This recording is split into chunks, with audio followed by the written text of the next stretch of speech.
Hi, this is David and Tebby. 9 people. On behalf of the board and members of Hazak, I would like to welcome everyone to our discussion this evening on the pandemic. Doctors Jeffrey Kahn and Mark Meiches are coming together for the 4th iteration of this program to provide the latest and most relevant information about how COVID-19 is changing and affecting our lives. I want to say thank you to Mark and Jeff for being so generous with their time and for being willing to share their expertise on the pandemic with us. We indeed are fortunate to have members like them, part of the Anshai family and part of Hazak as well. In a minute, I'm going to turn the program over to Mark Meiches, who will serve as the moderator. Jeff will then provide some of his insights, followed by a question and answer period. Dan Kahn, president of Anshai Torah, will provide some final remarks before we conclude. We'll be recording the program this evening as some people are unable to attend. Finally, I'd like to thank Phil Bayless for coordinating this program this evening. 63. Mark, turn it over to you. Hang on one. I'm having some video issues, but can you hear me? Yes. Okay, hang on one second. I'm having video issues on my pad. You guys don't, yeah, there we go. There I am. Thank you, David, very much. And thank you for having this program. We appreciate it. We're both happy to participate. I know speaking for Jeff and Phil, thank you for all your help getting this together. Phil compiled a number of questions people sent in, and I have a number of those that we'll go over. We actually have a lot of questions, although I think Jeff's going to cover a lot of these. If you do have a few extra questions, please send them in via chat specifically to me, and I will try to sort through them and time permitting, let Jeff answer those. As mentioned, this is our 4th meeting. We had our 3rd one quite a while ago, and I think we were all optimistic. Maybe we wouldn't need a 4th, but here we are. We can hope this is the last one. It occurred to me, ironically, this is the 4th one, which means this is the Delta one, which is unfortunately a little ironic. But anyway, I assume Jeff's out there. I haven't seen Jeff. I'm here. Can you hear me? Very good. Well, as you all know, Jeff is the Chief of Pediatric Infectious Disease at UT Southwestern, and we are eager to hear his next presentation. And the standard disclaimer, Jeff's going to give us the information as he knows it for everybody, but if anybody has any specific questions pertaining to their own health, certainly talk to your own doctor. Everyone's got a different medical story, different medical history, and you need to make sure they approve of what you want to do or not do. So with that, Jeff, thank you. Welcome. Oh, thank you. I have a brief presentation, and I'm going to share my screen. Let's see here. Can everybody see my screen?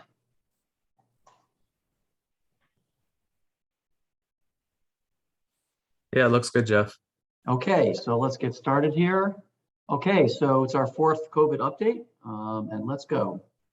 So just to give you some overall data about what the pandemic looks like here in the United States. This is the classic epidemiological curve with confirmed cases on the vertical axis and time on the horizontal axis. And you see we had a wave last summer, followed by a very intense wave over the winter months. Things got kind of quiet.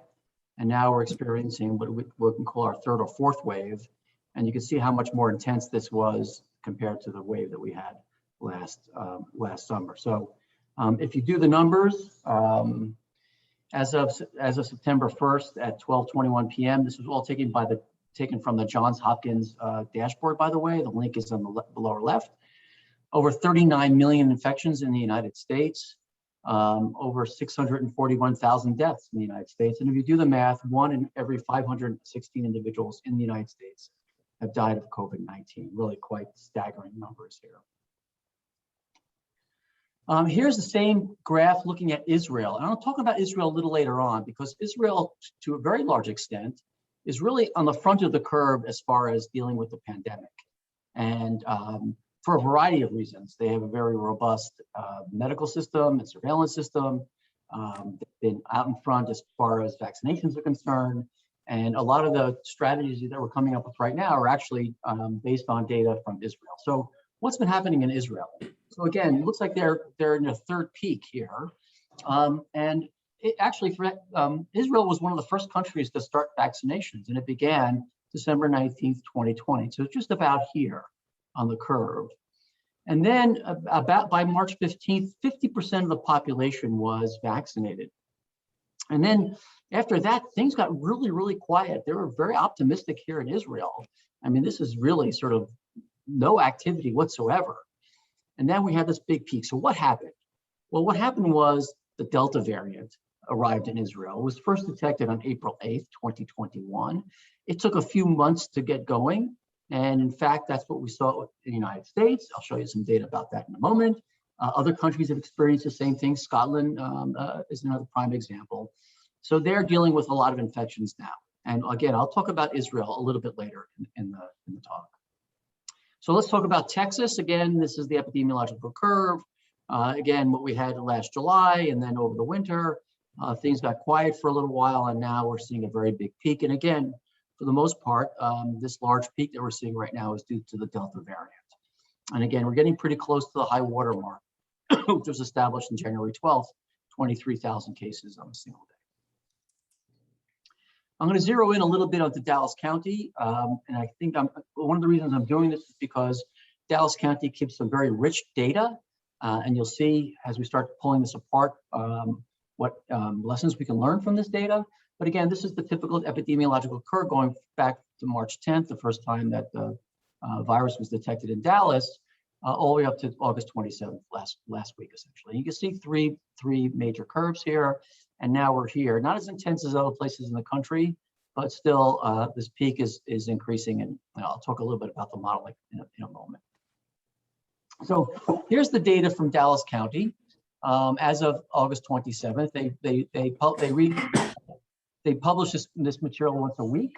So I suspect in a few days, we'll have it updated. But here's the data from Dallas County: 347,000 cases, 4,300 deaths due to COVID. COVID is the leading cause of death in Dallas County over the last 18 months. Total hospitalizations, and I'll comment about this on the slide in a moment, about 24,000 hospitalizations due to COVID in Dallas County. Now, one of the they also put on their website is the percentage of COVID cases by week and vaccine status. So you can see this is the weeks here are based on what's called CDC week, but the week number 1 is the first week in the year, week number 2 is the second week of the year, and so on and so forth. And if you look at the most recent weeks, these dark bars are vaccinated individuals, and the light blue are unvaccinated. But the thing to point out here, that these dark bars, which represent about 20% of the cases, these are individuals who have gotten at least 1 dose of the vaccine. So this is really not looking at individuals who have gotten 2 doses of the vaccine. And what we're talking about here is breakthrough infections. When you look at breakthrough infections, and Dallas County actually keeps this number here. So as of August 25th, there have been 6,544 breakthrough cases. In other words, individuals who have been fully vaccinated who ended up testing positive for COVID. That represents 1.9% of all the positive cases. If you dig deeper a little bit into this, if you look to ever hospitalized and hospitalized relative to COVID, what you see here is that there have only been 204 people who are hospitalized, fully vaccinated individuals hospitalized due to COVID. That's 204 of 24,000 individuals. So this really speaks to how effective the vaccines are, that out of 24,000 individuals, only 200 are hospitalized due to COVID who have been fully vaccinated. Again, I think this data is really quite impressive. My colleagues at UT Southwestern have developed this modeling system.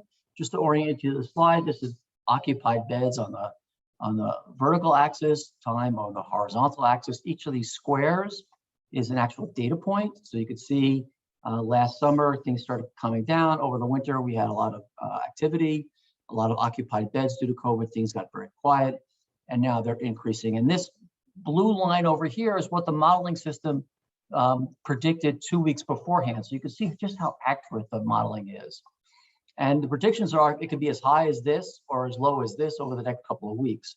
And so it's a pretty widespread. Nonetheless, we're certainly in a major wave right now, and I'll show you some more information about hospitalizations in a moment. I guess that didn't make it through. Okay, so let's talk about the variants. So this is data taken from the CDC dashboard. And here's the website here. And this is looking by week. This particular information starts on May 29th. And every week, each one of these bars represents the following week. So the last week that was reported was August 28th. And again, this is somewhat incomplete because they're still collecting data. The point here is that the Delta variant is this orange colored bar here. And actually, if you look at the week before here, the Delta variant in early May or mid-May represented about 5% of the cases. And you could see how quickly the Delta variant has really taken over right now. And now it represents 99% of the cases throughout the United States. So this is quite striking. And again, this is quite reminiscent of what was happening in Israel, where they had a really quiet time and then all of a sudden the Delta variant arrived and really took over and really fueled the pandemic. So let's just talk about vaccines, effectiveness, and booster doses, because that's getting a lot of attention lately. So now we're going to talk about Israel. And Israel finds COVID-19 vaccine booster significantly lowers infection risk. And the other headline here, and this was taken, I think, from Science magazine, a grim warning from Israel: vaccination blunts but does not defeat the Delta. With early vaccination and outstanding data, this country is the world's real-life COVID-19 lab. I think this is put very, very well because they really are out in front of this. So they've actually put their data together. And let's see if I can get my slide to advance. Let's see. I'm having a technical problem here. There we go. All right, so this paper has been submitted for publication. Here's the graph, and it's kind of clunky the way they put the data together, but let me walk you through the data. So this is looking at the number of cases per 100,000 patients of individuals who have tested positive for COVID. The months here, January, February, March, and April, are actually indicative of when these individuals were vaccinated. In other words, they started looking at people from June 1st to July 27th. So all the data that I'm showing you is tests that were done between June 1st and July 27th. This data here represents when these people were vaccinated. So you can see there was a very high, relatively high number of COVID cases in individuals who were vaccinated in January, a little bit less in February, a lot less in March, and certainly a lot less in April. So this suggests that the further you're away from vaccination, the greater your chance of getting infected with COVID. And if you dig deep into the data, and again, this has not been peer reviewed and published yet, but I think it's very robust data. And for the most part, Israel is using this data and similar data to drive their immunization practices. This data suggests that there is waning immunity with the vaccines, and perhaps we should give a booster dose of the vaccine. So again, this is what forms this. Now, the important thing to note here is these are just positive cases. It doesn't say anything about hospitalizations or severity of illness. It's just people who have tested positive. So again, this is the data where it suggests that as we move further and further away from our vaccine, our immunity starts to wane a bit. All right, so these are three papers, and it's a pretty busy slide, but I'm going to walk you through three papers that were published by the CDC on August 18th. These are three remarkable papers.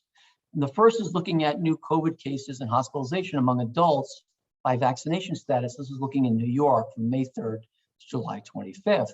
And you can see that the effectiveness against hospitalization was relatively stable, pointing to the fact that the vaccine, even with waning immunity or potentially waning immunity, still protect from severe disease.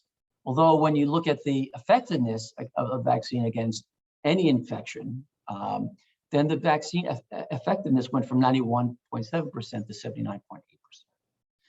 79.8%. Looking at nursing home residents, again, the two vaccines, the two mRNA vaccines, Pfizer and Moderna, were about 74.7% effective in nursing home residents. And when the Delta variant circulation predominated, the effectiveness declined to 53%. Again, this is in nursing homes, doesn't speak to the severity of illness. This is just looking at infections. And the last report here is looking at hospitalizations among adults in the United States. And basically, what it shows here, vaccine effectiveness was 86% 2 to 12 weeks after vaccination, 84% 13 to 24 weeks after vaccination. So in all, what this data tells us is that even though there's declining immunity due to the vaccines, the protection against severe disease is pretty stable, and it's very, very high. So these are all very good. Okay, so there's been questions about when can I get my vaccine booster? And again, this was data. This is the most updated message, if you will, on the CDC website looking at vaccine booster shots, updated August 20th, so 12 days ago or so. So when can I get my vaccine booster? Not immediately. The goal is for people to start receiving booster shots beginning in the fall, with individuals being eligible starting 8 months after they receive their second dose of an mRNA vaccine, either Pfizer or Moderna. And again, this is subject to authorizations by the FDA and the CDC's committee, the Advisory Committee on Immunization Practices, or the ACIP, which really determines or sets all the standards for vaccination in the country. So I suspect that there are going to be some updates coming pretty soon about booster doses, but that's that's how it stands now. What about people who receive the J&J vaccine? Can they get a booster dose with an mRNA vaccine? And no is the answer, because there's just not enough data to support using an mRNA vaccine in somebody who's previously gotten a J&J vaccine. Although, as I state here, people who got the J&J vaccine will likely need a booster dose of the J&J vaccine, and more data are expected in the coming weeks. So I suspect that by the time we get to the end of September, all these policies will be in place. I know many of you probably already looked into or maybe already received your booster dose, and I think that's fine. But again, I think that the official recommendations will be coming. Okay, children and household transmission of SARS-CoV-2, the virus that causes COVID-19. This is particularly pertinent because obviously schools have opened over the last week or two here in Texas, and we're already starting to see the ramifications or consequences of that, certainly in the Dallas area and beyond. I will tell you that we have more children hospitalized with COVID now than we have at any other time during the pandemic. So that's a warning sign for sure. And I just pulled one paper here. There are many of these. This is looking at association of age and pediatric household transmission of SARS-CoV-2 infection. And in this study of 6,280 or 6,280 households with a pediatric index case, in other words, the first case in the family was a child, they looked at the transmission. And if you go through the data here, it's pretty dense. But the bottom line is that children can and do transmit the virus in households. And in fact, this is being supported by the types of things that we're seeing right now. Children are getting infected in school, they're coming home, and they're infected individuals. And it looks like the very young children, for some reason, seem to be at the highest odds of transmitting COVID to household contacts. This is probably because, we're probably in a lot more contact with very young children, holding them and helping them and cleaning them and so on and so forth than they would be for older children. But nonetheless, this and many, many other studies speak to the fact that children do get sick, they get infected, they transmit the virus. All right, so one comment about therapeutics and false claims. I mean, this is really astonishing to me. So the CDC put out a health advisory, this was last week, August 26th, about the rapid increase in ivermectin. Ivermectin is a medication that's used for parasitic infections. That the number of prescriptions have increased, and the reports of severe illness associated with use of products containing ivermectin to prevent or treat COVID. So there's been a lot of illnesses here, and here's the opening background that people are looking to get ivermectin to treat their COVID infection, although there's no data at all to support that. And poison control centers have received a lot of calls. And interesting, some of the products that are being used by individuals include the use of veterinary products not meant for human consumption. So I have to scratch my head at times thinking, well, these people don't want to get vaccinated, But when they get sick, they're actually taking drugs that were produced for horses or cows. That's a real head scratcher for me. Okay, so I think we can get to the end here, and then I guess we'll open it up. So obviously there are worrisome epidemiological trends for COVID-19 locally, nationally, and internationally. The Delta variant now is no doubt the predominant strain in the US and elsewhere. But to keep in mind is that there are other variants that are circulating, and new variants will continue to emerge as this virus continues to circulate. And I may have mentioned this the last time we spoke, but the longer it takes to get this virus under control, the greater the chance of new variants emerging. And this Delta variant is an example of that. And there may be other variants that we come across that may be just as transmissible, perhaps even more virulent. Vaccines, mainly the mRNA vaccines, are highly effective in reducing infection, both symptomatic and asymptomatic. The waning immunity has prompted the consideration for booster doses. Remember, the protection against hospitalization remains relatively constant. So booster doses actually have been approved by the FDA on August 12th for certain immunocompromised individuals. And this really relates to transplant patients, individuals who are on heavy doses of immunosuppressive therapy, cancer patients, and so on and so forth. So the philosophy of booster doses has already been implemented. And lastly, children can and do get infected and can and do transmit the virus to household contacts. So I'm going to stop sharing now. Let's see, and I think we could probably begin the Q&A period. Mark? Mark, you're muted. Not anymore, thank you. I wanted to go over a couple concepts and some numbers to share with everybody, and then we'll get to the questions. So I want to make sure everybody understands what a breakthrough of infection means. And my understanding, and please correct me, Jeff, is basically it means the laboratory detects the presence of COVID virus RNA in your nasal swab, your oral swab, 14 days later. So that's what it takes to be considered a breakthrough case, because we're going to be talking about breakthrough numbers. Right, that's correct. Jeff, the numbers, please. So breakthrough infections, are, as you mentioned, Mark, are defined as individuals who have at least 2 weeks after their second dose of vaccine who test positive. The reason they're getting tested is almost irrelevant. Somebody get tested because they're going somewhere or they want to get tested. They can be completely asymptomatic. In our hospital, we're testing every child being admitted, whether they're symptomatic or not. If we have a child who comes in because of a broken leg, we're swabbing them. They may test positive. So breakthrough infections are in completely immunized individuals who test positive, may or may not be symptomatic. Well, some of the data shows that in the United States, up to 92% of our senior citizens, age 65 or over, are vaccinated, which is wonderful. By the same token, these are not only the population of our audience, but they're the ones who are concerned about breakthrough infections.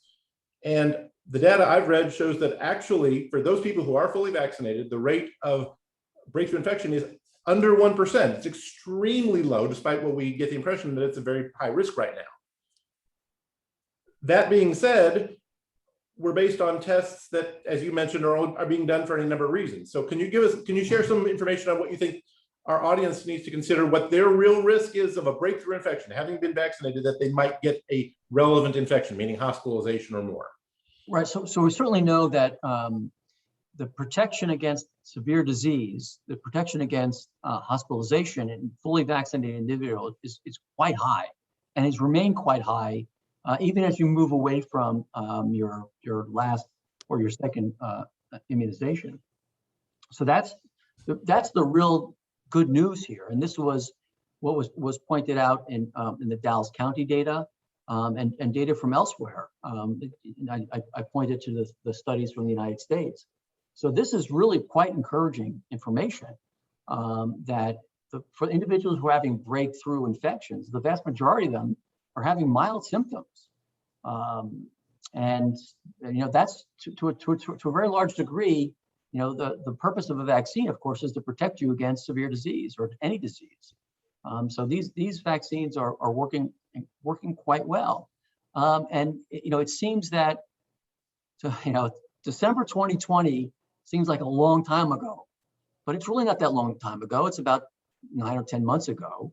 And there we were all yearning for a vaccine, and we had really no idea. We would have taken a vaccine with a lot less effectiveness, but now we're quite fortunate. We have these 2 mRNA vaccines, and the Johnson & Johnson vaccine is also very effective. So we have, sophisticated methods to protect ourselves, including, and of course, we have unsophisticated, if you will, or simple methods to protect ourselves: wearing a mask, social distancing, washing hands, those types of things. So we have all the tools in our toolbox to get this virus under control, and we're still struggling with it, as other places are. Another thing I just recently learned is, of the people who are having the breakthrough, 50% or half are people who are in some other way immunocompromised, which again does apply more to some of our senior citizens, but it's I think to some people will be a relief to know too that it's not in general. Half the people who are having this experience have something else significant going on medically. Right, and certainly the hope is, as we start getting into the mode of booster shots, that those numbers actually may go down quite a bit. Certainly for somebody who's immunocompromised or on immunosuppressive therapy, they may not respond very well to the vaccine. So that's always a concern for any vaccine. But again, the numbers are very, very impressive for the vaccine. I don't want to sugarcoat things for anybody, because there's so many numbers out there about rates and volumes. And another thing I read, which may be reassuring to people, is that 99.5% of the current COVID deaths are among unvaccinated people. Not that it's good, but if you are vaccinated, your risk of death is extremely low, let alone, as you said, even hospitalization, severity of illness. Right. Right now, if you just look at severe disease, look at hospitalizations, this is an epidemic of the unvaccinated. That's what it is right now.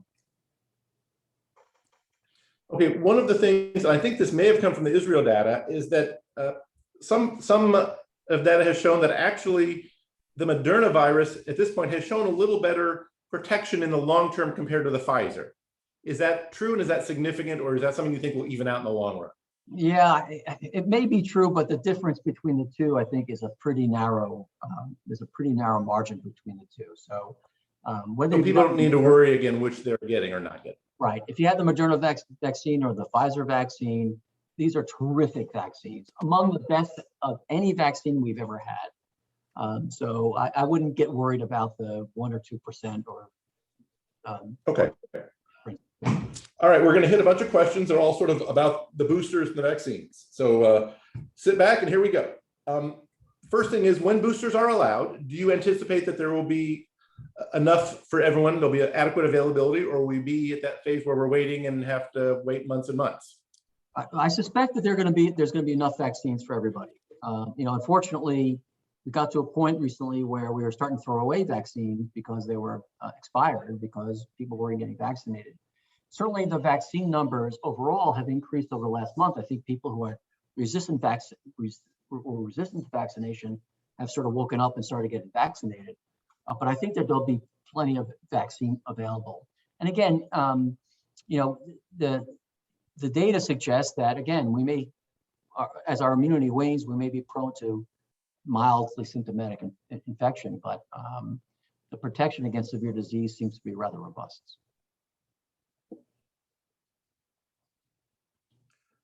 Next question, can you clarify for people, when the booster does become available, should you get the same, be it Pfizer or Moderna, one you did before?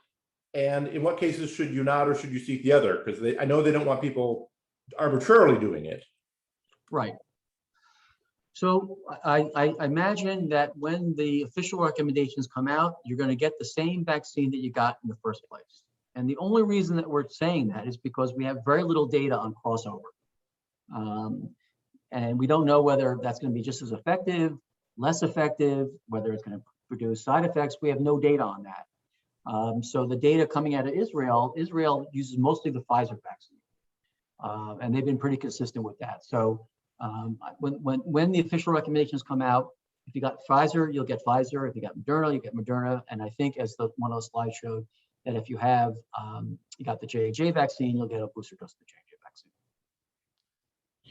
And is it your understanding that this booster will basically be the exact same shot? It's not some new formulation. It's not some change. It's just number 3, exactly the same, be it dosage or not. Right, that's exactly the same. I must say, I did wonder a little bit whether they should have modified the booster dose to make it more in line with the Delta variant.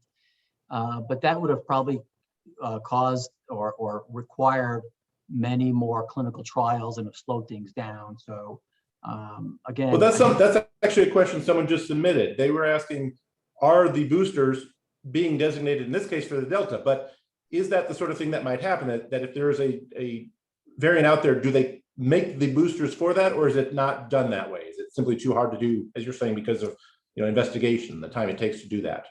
Right. So, right. I think there are two factors at play. One is a sort of logistical issue, and that is if they reformulated the vaccine to make it more in line with the Delta variant, then they probably have to go through clinical trials, or at least safety trials for that.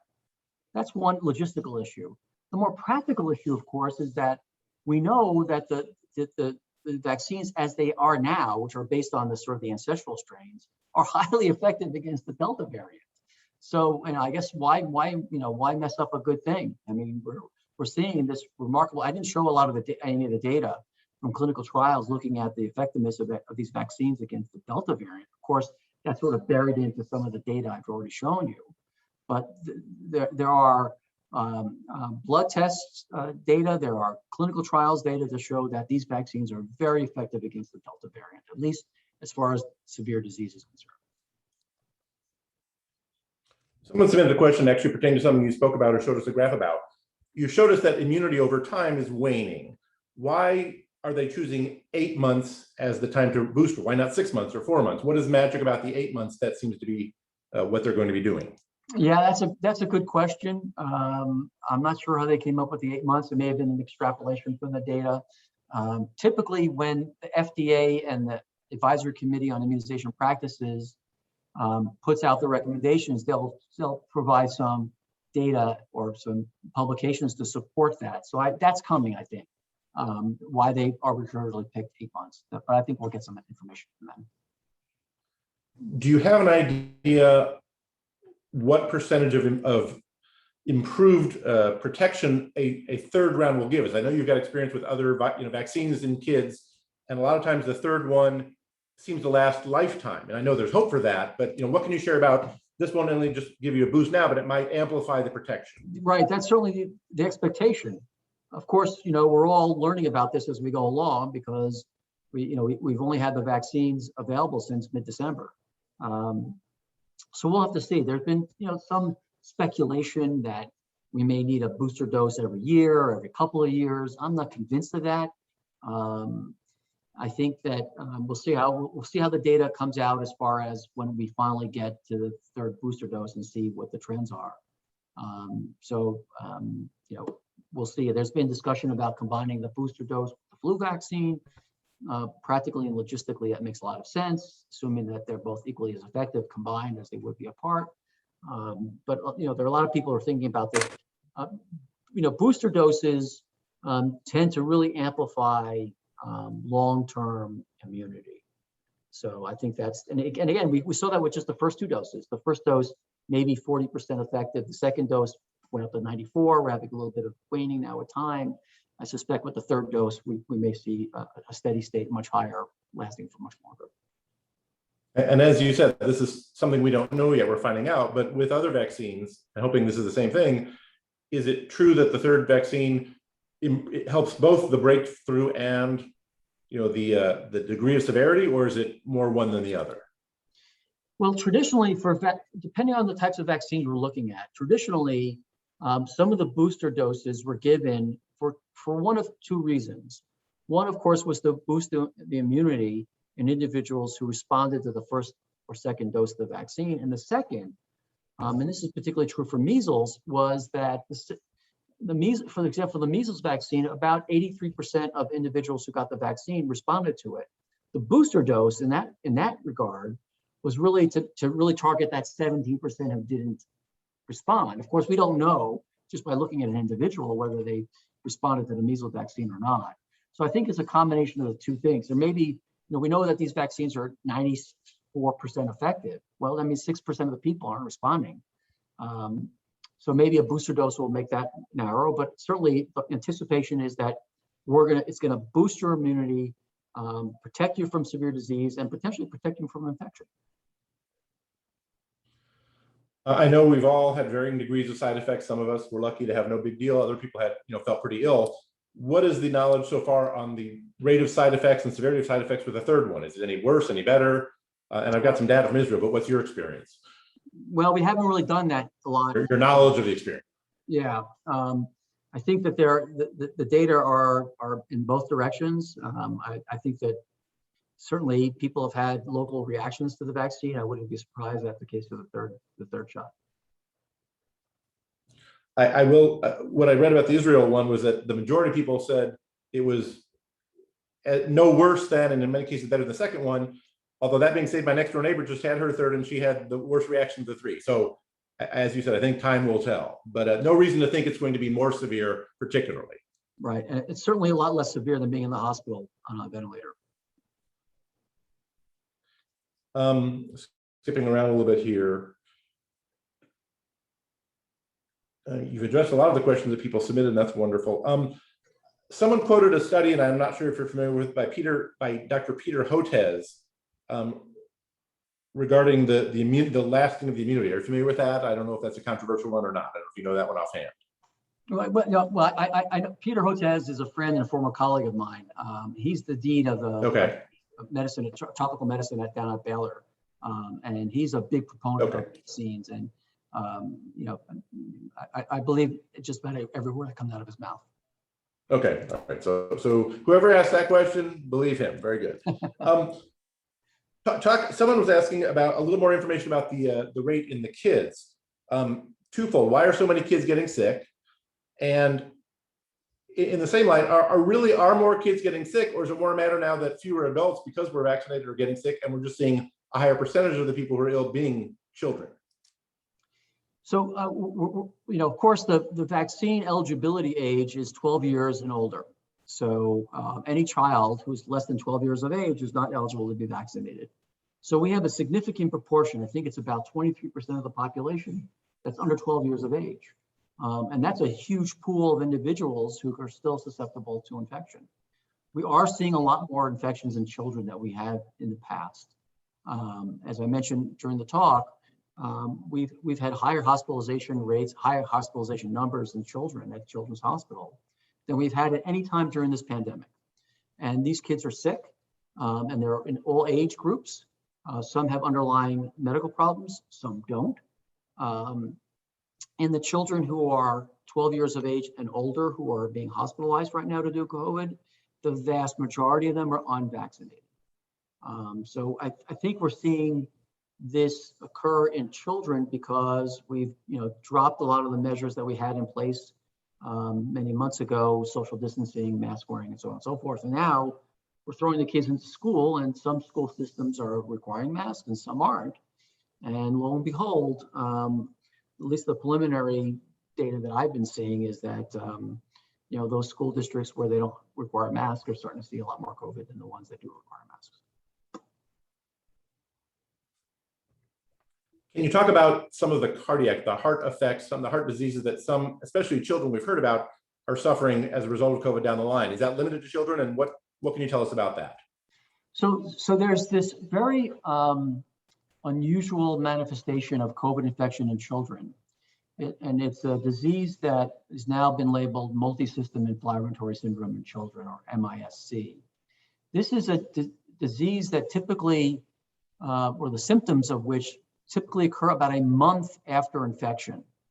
So the child may have had mild COVID or asymptomatic COVID, and about a month later, they come to the hospital in heart failure. And we've seen quite a number of cases of this. This seems to be an abnormal immune or inflammatory response to the virus. Again, it happens about 4 weeks after infection. There is something similar in adults, but not quite as prominent, if you will. But we've seen a lot of children with this inflammatory syndrome. These children typically have cardiac manifestations. I mentioned they come in heart failure. They have effects on other organ systems, the GI system, they have fevers, they have very high inflammation in their body throughout. Fortunately, we have some pretty good tools to treat these children, and for the most part, the outcomes have been pretty good. But we really don't quite understand what it is about the COVID infection in these kids that triggered this abnormal aberrant inflammatory response. Is this something that we're seeing more and more of, out of proportion to the number of kids getting ill? Or is it just a rare thing that's staying rare? We're seeing more, but only because of the numbers. Yeah, I think proportionally we'll see. We started seeing a lot of kids starting to get COVID, or at least the curve started going up about 4 weeks ago, maybe a little bit more. So our anticipation is that now in the next 4 weeks, we're going to start seeing a lot more of these kids coming in with this inflammatory syndrome. Tell us what you can about women who have just given birth and are breastfeeding, but the women have been vaccinated. What immunity are their children getting? Well, the immunity that the children get, the newborns get, is typically more robust from the mother's antibodies being transferred to the fetus during the pregnancy rather than with just breast milk. And there are recommendations now that pregnant women should get vaccinated. And the reason, of course, is that the women will develop high antibody, and they'll share that antibody, if you will, with the fetus. And when the child's born, the child actually will be protected because they have antibodies from the mom. And by the way, this is not specific for COVID or the COVID vaccine. This is true for every vaccine. Every antibody, whatever antibody mom may have, she's going to transmit those antibodies to the newborn infant. So we don't know if the protection that the baby gets in utero while it's a fetus is adequate or not. We just don't have enough data there. Is that correct? That's right. We don't have enough data. But if you look at other infections, in this particular scenario, a newborn infant born to a mother, whether you're looking at diseases like respiratory syncytial virus, which is another respiratory virus, measles is another example, tetanus is another example. Of course, we don't see tetanus much in the United States. But in all these diseases, if you immunize mom, that protects the baby when the baby's born. Explain to us a little bit, we know now, and we have known for a while now, as we all had our vaccines, that kids under 12 can't get it. And obviously studies are being done, but what's the real reason there's a difference between adults and kids? Do they want more data? What is it that's taking so long that we can know it's safe for children? Right, so basically it's looking at the safety data. I think the efficacy data is pretty clear. The other component, of course, for children, particularly when you get under the age of 12, is their size and their weight. So the question is, can you give a kid who's 20 pounds or 40 pounds or 60 pounds or even 80 pounds the same vaccine dose that you would give to an adult who's 160 pounds or 100 or 200 pounds? So I think a lot of the studies now are not only looking at safety and efficacy, but they're trying to figure out what dose is right, particularly if you're going to start going down to really young children. And I think that's what's holding things up a little bit. And I suspect that, maybe by, maybe early fall, that's not how far away, that we may have emergency use authorization for children maybe down to 5 or 6 years of age. I don't know. That's the word on the street. It's all rumor.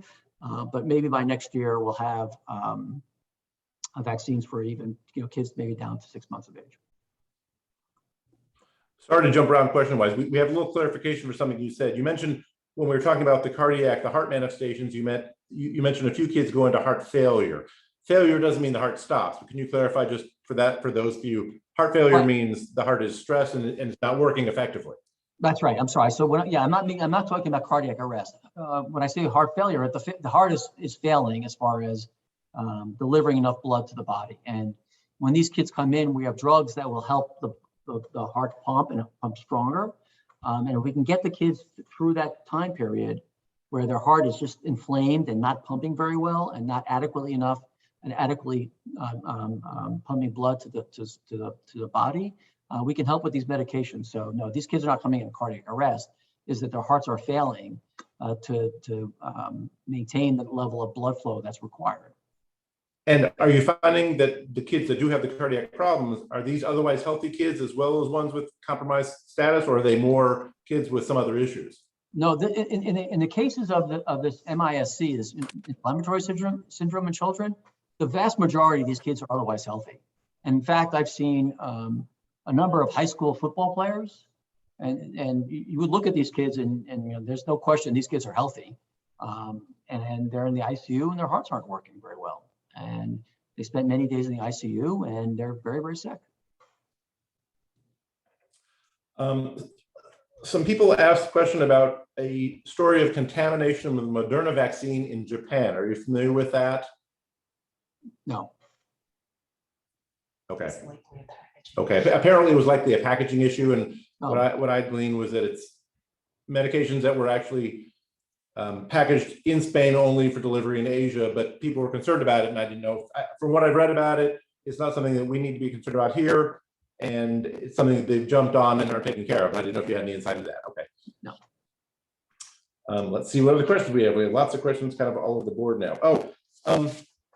Thank you. And they're coming into. Okay, so someone wants to know, first of all, if 8 weeks is the recommendation, people are kind of eager, well, I want to get it 6 weeks or 5 weeks. And what obviously you don't advise going against medical suggestion, but months after. But you know, what do you tell the people? I want to get it now. I want to get it in 3 months. Again, we have, available. right, we don't have a lot of data on as far as the boosters. I suspect that that data is forthcoming. And I suspect that the 8-month is, you know, somewhat arbitrary.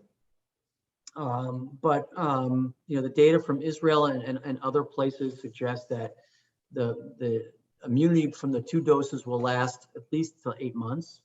Obviously, what we're seeing from Israel maybe a little bit less than that. But they'll probably rely on mathematical models to determine why 8 months. Again, it may be just an arbitrary number. Someone was asking, has there ever been a case in a disease that a booster isn't a good thing, that a booster causes more problems? Or is that ever a risk? And if not, you know, why don't we get boosters in everything, you know, periodically? I can't think of a situation where a booster was a bad thing. Certainly there are going to be people, individuals, when you're immunizing hundreds of millions of people, there are going to be a small number of people who have adverse reactions. So that's true for any vaccine. The reason that we don't get booster doses for all the diseases is because 2 or 3 doses works, right? And you know, many people on this call may have gotten a vaccine many years ago and it's still working. You know, I often talk about measles. This is a great example. It works, and we don't need booster doses after the primary series. So if it's not required and immunity is long lasting, then that's why we don't use booster doses for everything. So someone's asking if they're planning to have some surgery or procedure upcoming, would you recommend specifically getting the booster before that, after that, or is it not really relevant in the short term? I would certainly talk to your physician, and you know, to a large extent, it's going to depend on your status, what you're getting the surgery for, if it's thought that you're going to be laid up for a while. But speak to your physician. Certainly, if you're going through a major surgery, you don't want to end up having COVID during your recovery or during your surgical procedure. So in many cases, then it would probably make more sense to get the booster dose at least a couple of weeks before your surgery. But again, speak to your physician.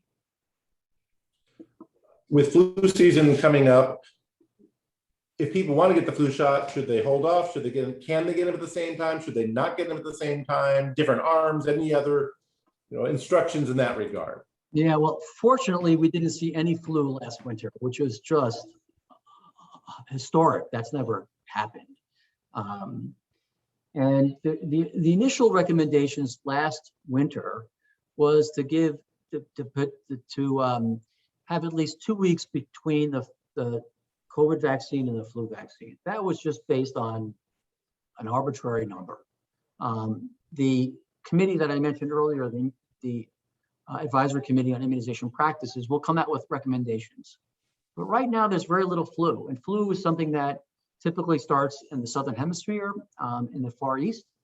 So we'll have a clue. Well, everything's been turned upside down over the last 18 months, but in a typical year, we have a clue of what flu is circulating, usually by the summer months. And so we'll have to wait and see what the recommendations are for getting the flu shot and getting a COVID shot. Now, mind you, we have plenty of examples of multivalent vaccines.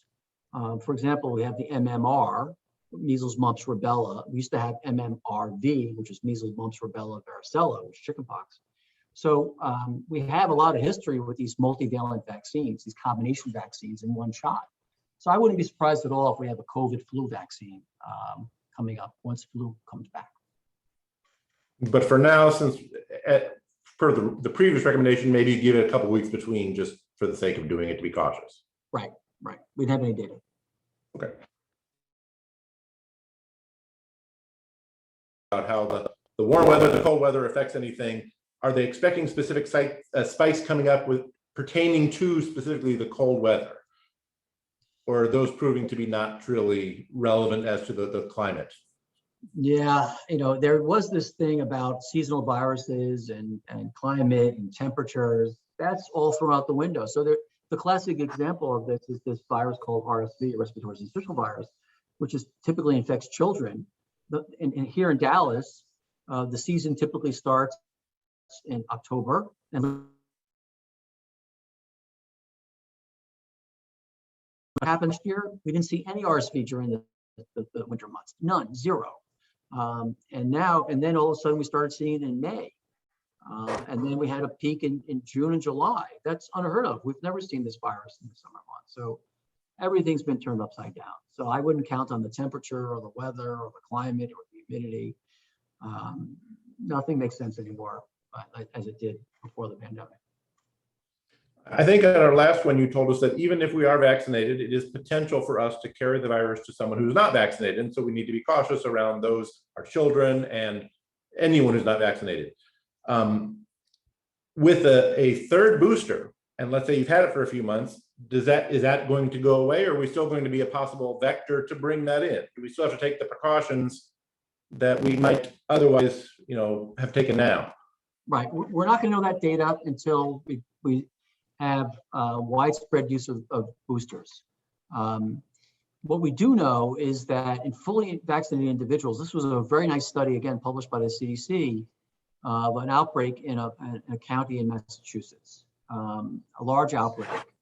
And 75% of the people who were tested positive were vaccinated. And when they looked at how much virus they had in their nose, they had the same amount of virus in their nose as people who were unvaccinated. And that's why we started saying, all right, even if you're vaccinated, you should be very cautious and wear a mask. And I think that should still be the case. And particularly if you have people at home who are prone to, potentially prone to bad infection. So that includes people with underlying health problems, of course, children or people who are not eligible to get vaccinated, or people who may not respond to a vaccine. I apologize for the question skipping over. People are answering, sending questions to things you said, so I'm going to jump around a little bit. Let's go back to the kids with the MISC, the potential heart issue. Would you, or are people recommending that kids get an EKG or any other test before they go back to school? Anything to sort of screen to make sure they're not having any problems if they did get COVID before they get back to activity? Right. So for these children, now mind sports in particular, but something like that. So the definition, to fulfill criteria for MISC, you basically have to be very sick, hospitalized. And in all these children, we get EKGs, we get echocardiograms, and we use other modalities to monitor their heart function. That continues during their hospitalization, even as they're improving. And in all these cases, the kids are followed by our cardiologists. They get repeat echoes, echocardiograms, repeat EKGs. We're looking at blood tests to look at cardiac inflammation. So all these things are being done. And what we've seen. But if a family has a child, a 12-year-old that got a case of COVID, it wasn't too bad, he's better, before he goes back to football or whatever, no. Would you recommend EKG or any other testing? No. That wouldn't be the case. So if you have no obvious complications, move on with your life. Everything's fine. That's right. So I know some of the next questions are a little tough for you because you don't make these decisions. But can you give us some insight into sort of some of the societal things we're going through now? There's a strong push now for people wearing masks, but they're not really pushing the social distancing. And that sort of thing. So give us what you know and what you believe is the best thing for all of us to do during this, especially during this uptake of people getting it because of Delta in particular. Right. So, I mean, what we know works, and we've proven this to ourselves during the early parts of the pandemic, is that mask wearing, social distancing, hand washing, all these things work. They're low tech. These observations have been made not just for COVID, but for diseases and infections way before we even knew there were viruses. So these things work. And I would strongly recommend, if you're out in public, certainly inside. Outdoors is a different story. But if you're indoors at a supermarket or whatever, wear a mask, and that will help. And of course, if you can social distance, social distance. It's really striking to me how things have changed. I have a screenshot of the New York Times from May 13th. That wasn't too long ago, where things were looking very good in the United States, and we started relaxing, and it said now the CDC says you can go without a mask, and if you're vaccinated, you're good to go, and continue normal activities. And then the Delta variant showed up, and that changed everything. So some of the things on either our previous visit or the one before, we were at a point where you were recommending people don't go on cruises, don't go vacationing, really don't do anything except maybe isolated hiking. If someone is fully vaccinated or even has had their booster, yet we're still masking, we're still being cautious in the groceries, how do you feel about some of the activities that for a while there we were resuming and now we're sort of cutting back on again? Traveling, getting in environments where we're with other people who are vaccinated, but we're still to be not as distanced. How do you feel about that? So I think there are a couple layers here. One, of course, you have to ask yourself about your own health, whether you have underlying medical problems, and what your personal risk is. And then, of course, there's the second layer is what are the risks to people inside the household? What we know from COVID and for other respiratory viruses, your greatest chance of getting a COVID infection is if somebody else in your household has a COVID infection. The transmission rates in the household are very, very high, certainly higher than if you walk past somebody in the supermarket. So that's the second question you have to ask yourself. Certainly, if you have somebody at home who may be particularly prone to COVID, I'd be a lot more cautious than I would be if I didn't have somebody at home who was particularly prone to COVID. And then, of course, the other thing is a public health measure, right? We're not going to get this virus under control until we all pitch in. And this has unfortunately not been happening lately. But we have to get everybody who's eligible immunized, get them immunized. And to use these low-tech methods and combine, we can really get things under control. If you look around some of the states where they have more restrictive measures, right now they're doing quite well. Other states where there are very loose measures or there's restrictions against mask mandates, not doing very well. So, I think as far as traveling, and yes, vaccinated individuals can get together. The risk there is very low. But as you increase the number of people who get in a gathering, the risk sort of goes up. And certainly if there are individuals who are not been vaccinated, the risk will go up. We talked several talks ago about the fact that the virus, the various strains of the virus have these surface proteins, which is what the vaccine is addressing.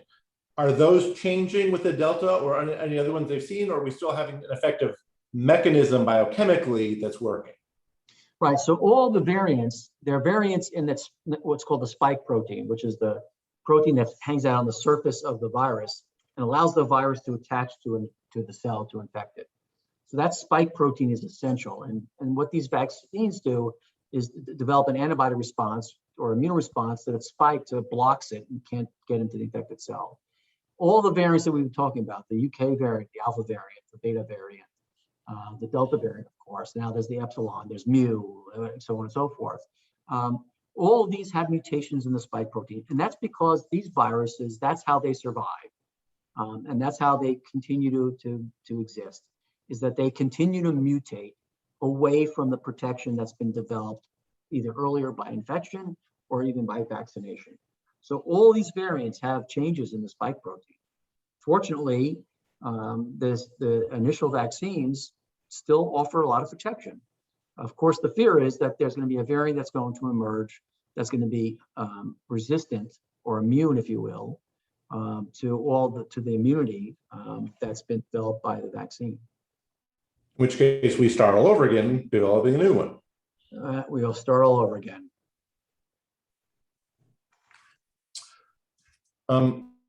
Someone wanted to know, talk to us a little bit about whether we should get antibody testing.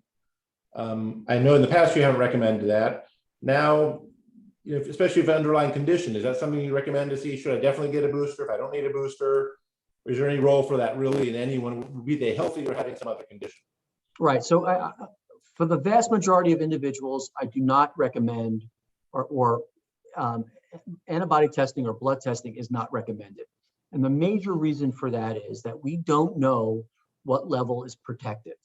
In other words, if I got a blood test and my antibody level was 150, and Mark, you got a blood test and your antibody level was 600, does that mean you're 4 times more protected than I am? No, but we don't know what the level of protection is. So that number is almost meaningless.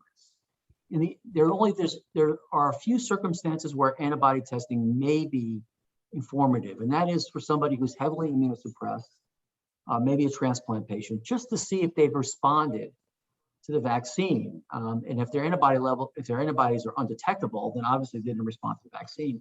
In that individual, they may be able to get a booster shot. But for the vast majority of people, and the vast majority of the people on this call, I suspect, don't waste your time getting antibody testing, because it's going to give you a number.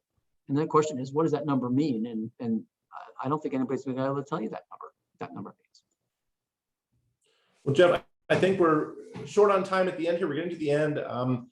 Give us your last few impressions on the next few months, what we should be doing, what we should be expecting, maybe a prediction for a year from now, as best you have it. And hope we got to everybody's questions. I'm sorry if we didn't get to quite all of them, but I think we covered all the major things and certainly the immediate concerns of people. And thank you all for sending your questions. But go ahead, Jeff. Thank you. Yeah, I mean, this is going to be a bumpy road here. This Delta variant is a perfect example. Things got very quiet here for a while. People were getting very optimistic, and then this Delta variant arrived. And I suspect that, as I mentioned before, I wouldn't be surprised if other variants emerge and start circulating. And we're not going to get rid of this virus. It's going to be around for years. And I think hopefully we'll get this under control, and there'll be local small outbreaks here and there, and hopefully public health officials will get that under control. But we do, as I said before, we have high-tech methods and low-tech methods, and they both work quite well. We're very, very fortunate in this.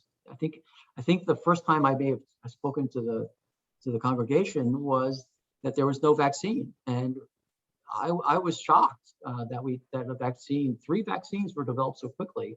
And not only were they developed so quickly, they're highly effective and very safe. The next couple of months, next month or two are going to be really tough. This Delta variant is really causing a lot of havoc and grief, and particularly among children. So I think the next couple of months are maybe very, very difficult.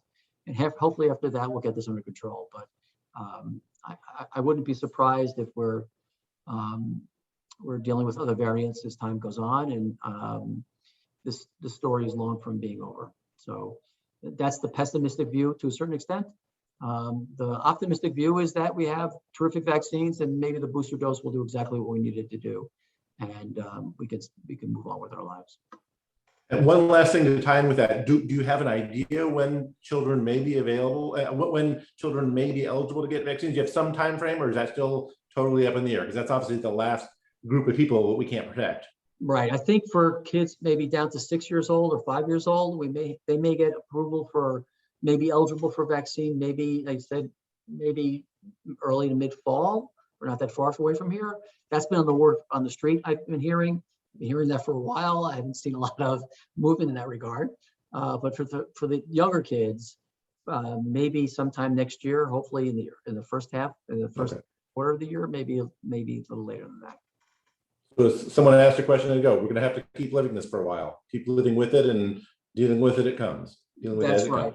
That's right. And I think as a society, if we got together and attacked this in a way that everybody was involved and everybody made an effort to get this under control, we'd be a lot more successful. And hopefully that will be the case. Well, I know you join me in wishing that there will not be a fifth session like this, but if there is, we appreciate you being available to the congregation to share your insight and wisdom. Thank you very much for everything this evening. David, thank you for having us. Phil, again, thank you for all your help getting this going. And Dan, I'll turn it back to you. Thanks a lot, Mark. Yeah, great job moderating again, Mark. We really appreciate having you, and of course having Jeff joining us and giving us this shot in the arm, if you will. And by the way, great questions from everybody as well. Those were, I know you probably prepared a few of them in advance, and we got a lot of questions during the session tonight. So I appreciate having all of you on tonight. Quite a great group, and all the wonderful questions that you asked.